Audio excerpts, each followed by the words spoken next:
Well, I'm Mike, and welcome back to We Die Like Men. Video's been a little more sporadic here lately, just because of it's summer and busy and just getting a lot of stuff done. It's July 1st. It's 87 out here in southern Maine with a real feel of around 103. So they're saying. And yeah, it feels like it's getting right around there. And tomorrow's supposed to be even worse. Yesterday was pretty bad, but tomorrow's Thursday's supposed to be about the worst. So for some of you, that's not you know, that's not unusual. For us up here, this is. The 87, pretty normal, but that heat index is pretty damn high. Just been getting a lot of, you know, little shit done. I finally got the lawn mowed. Every day that I had a chance to do it, that it wasn't raining, it was blistering hot or I was busy. And then when I had the time and it wasn't so hot, it was raining. So finally got that taken care of. Still got some weed whacking to do, but we'll get that. And what else is new? I know I've got some videos out about new vehicles and not always being the most reliable and all of that, but it was kind of time for us to get rid of the Bronco Sport. I say that it didn't have a lot of miles, but it was still worth something. They gave us more than we owed. Needed another pickup, so traded it in and got a brand new 2026 Chevy Colorado Trail Boss Edition pickup truck. So did that picked it up last Thursday. So kind of been playing around with that and trying to figure out what all the bells and whistles do and all the electronics, and I don't know what half of them do still. So it does some pretty neat stuff. You know, went and spent all my money today to register it because the state of Maine likes to get an outrageous amount of money to register a vehicle. It's pretty bad when it's over $1,000 to register a new vehicle in this state. Anyways, I knew that coming up, so that's all right. My sinuses and allergies are all over the place. My throat's all kind of scratchy, real heavy pollen, and then this heat. But today's video, I kind of wanted to discuss a little bit about what it's like, when you kind of realize you're the old guy left in the group or in the family or things like that. So I turn 50 next month, in August. My grandparents are all gone. My wife's grandfather passed away, um, beginning of earlier in 2025. My father passed away in October of 2023, and my father-in-law passed away in January of this year. I have three older sisters and two brother-in-laws, but that are older than I am. One of them by quite a bit, but they're just not the type that really does the advice or jump in and do things kind of thing. I got one brother-in-law that does. He doesn't live right around here. Lives up Western Maine where my mother is and my sister and niece, but around here it's my brother-in-law, my wife's brother, who's only 3 years younger than me, but he's also kind of, that sense of direction in life for him sometimes is a little funky. Good guy. I don't mean it in a bad way, but you know. So now I sit back and I'm like, well, I'm the old guy left. I have nobody to go to for advice in that sense. I don't have a father or father-in-law or a grandfather. None of my uncles. Well, I have one uncle by marriage, but he lives on the other side of the country and I never talked to him. So just don't, was never really that close. So, you know, and like a lot of my dad's buddies that were like uncles to me, they're all gone now too. So it's like I'm the guy that's got to be there to give advice. I'm the guy that's got to figure it all out. And that gets scary when you hit this spot if you haven't yet. I hate to say it, but someday you probably will, where you're the old guy left. I'm learning real fast that they didn't have all the answers. They didn't know it all, sometimes it seemed like they did. They made it work and they figured it out and they went about it in a way that they relied heavily on what they knew from experience, what they had been taught, maybe what they read or learned watching others. And then you just kind of take it from there and go like, well, how do I apply that to this situation that, is going on or something? And you just figure it out and get there and hopefully you did it right. It was that whole thing, well, like buying this new truck. It was like, was it a smart move? Obviously payments went up and insurance didn't go up much, but a little bit. And it's like, am I doing it because I want it? Am I doing it because I need it? Is it both? All in all, I think it was a good decision, but time will tell. And then you get to other things. It's like, raising my kids. And while my son's 19, you're still raising them at that age. You're still trying to help point out things to make their lives easier. You got to let them learn the hard way on some of it, but you get to an area where it's uncharted territory. You don't always know. It's like, I don't know what to do. I don't know how to fix this or how to solve this. And you just kind of drop back 10 and punt, as they used to say, or as I used to say, and hope you did it right. And that's all you can do. You can Google it, you can research it, you can talk to buddies and all that stuff. And at the end of the day, it's really all about you. You got to make the decision. Obviously, I talk to my wife and we make the decisions together. And I just try to figure it out. And now I think I realize, like, when it was just my dad and his dad was gone and his grandfather had been gone a long time, his grandfather's, and there wasn't a lot of people for him to go to sometimes. It's frustrating and it's scary. It's sad sometimes, but if you sit back and really think about it, quite often they were already teaching us stuff, whether we knew it or not. Even those of you who may not have had a real good, strong father around you, you probably had somebody, something. Maybe a grandmother, maybe a mother, maybe an aunt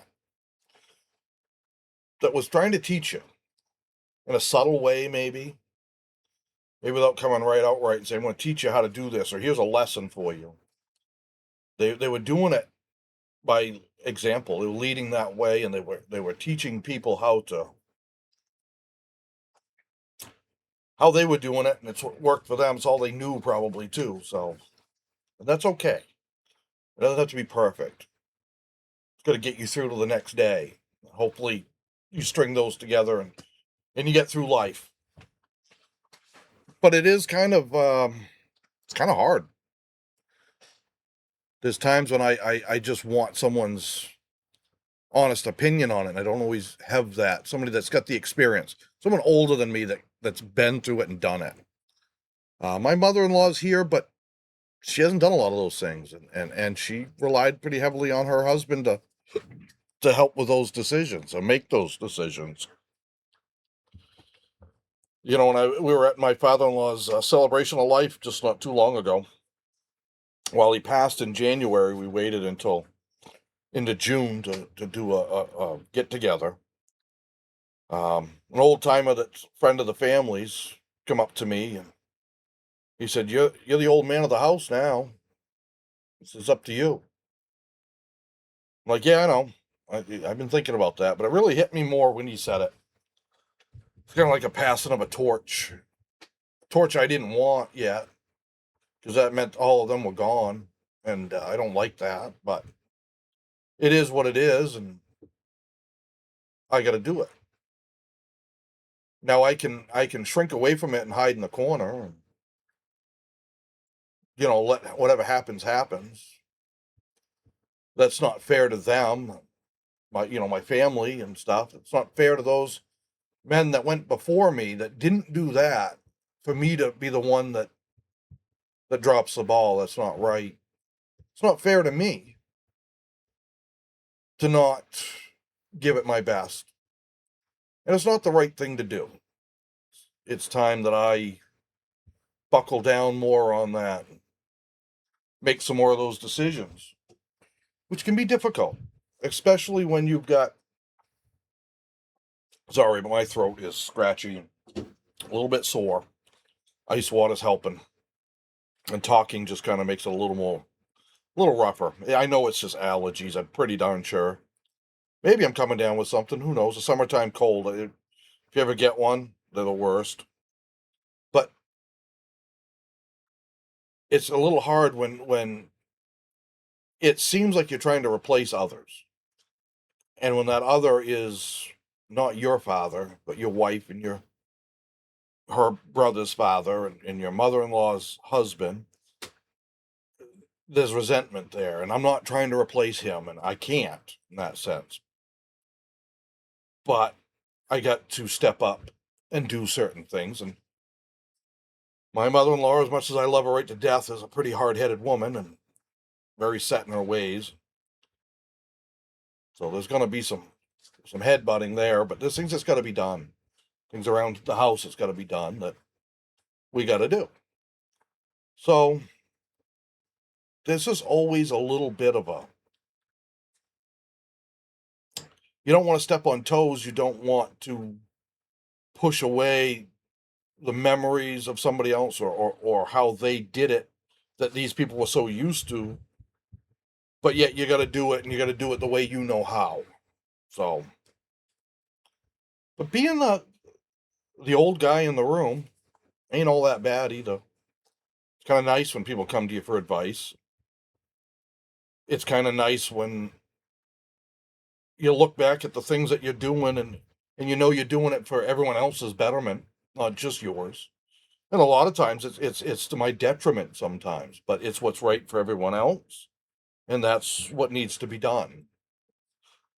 So part of being a man, doing the things that have to be done before doing the things that you want to do. Part of it. It's not all bad though.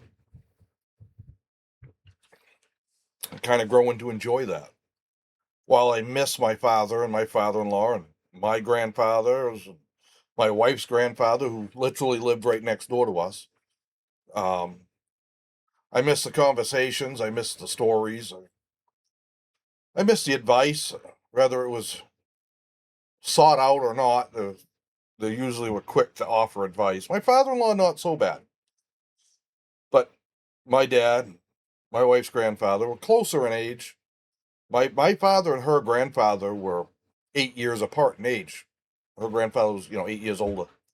Um, so, but I'm the oldest sibling in my family, and I'm older than her oldest sibling, her brother. So there's a pretty good age gap in our families. It's almost like one generation separate. My grandparents would be her great grandparents' age. My parents, her grandparents' age. My oldest siblings aren't much younger than her parents.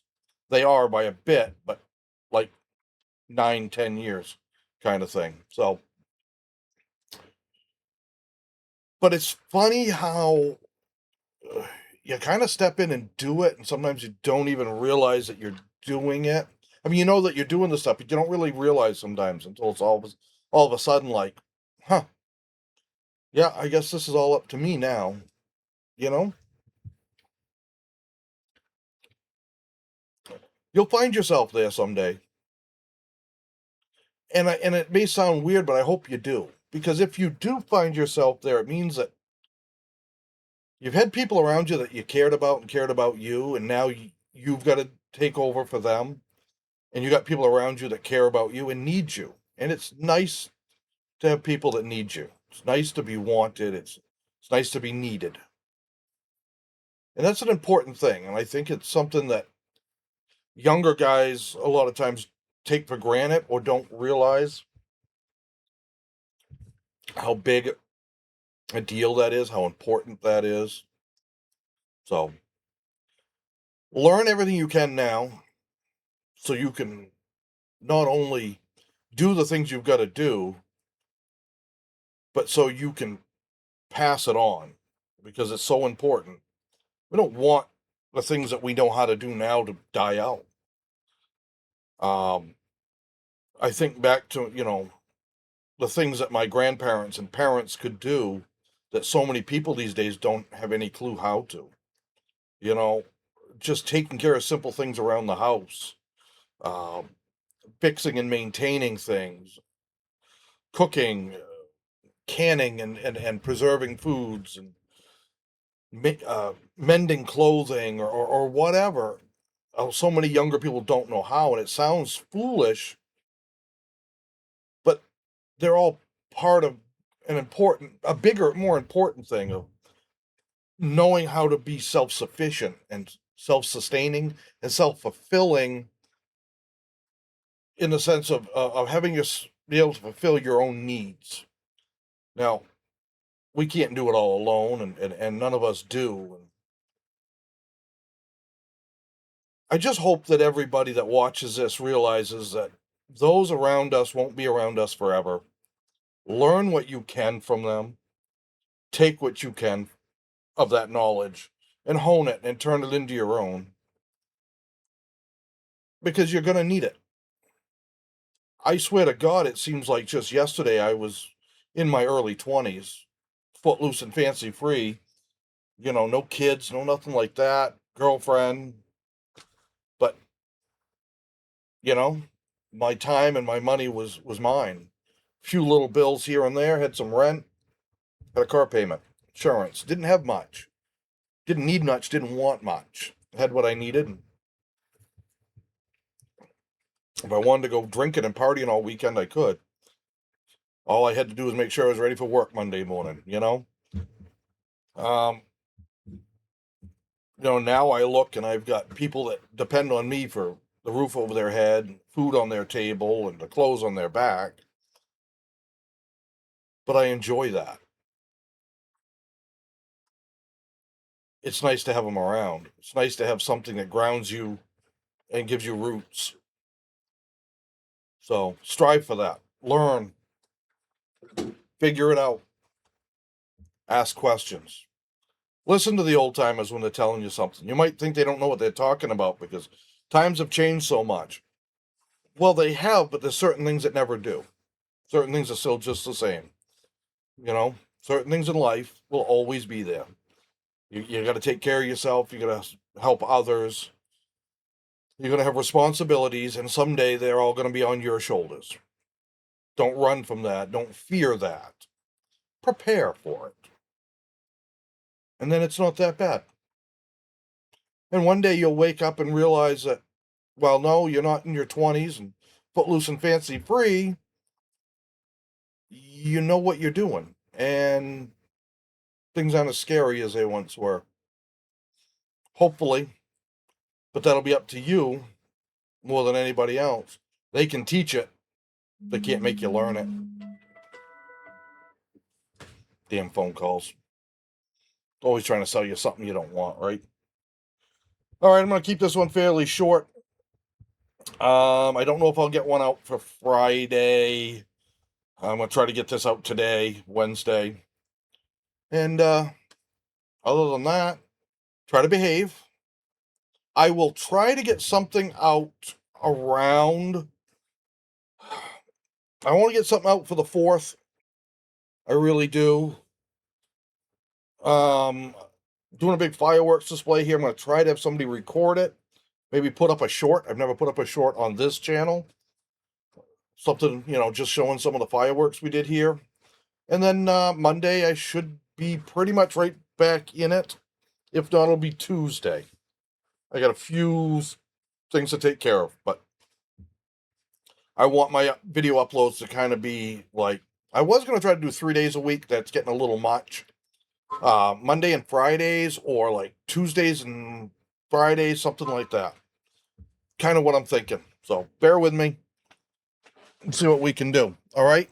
Till then, try to behave, enjoy yourself, be safe out there on the 4th, and talk to you later. Bye.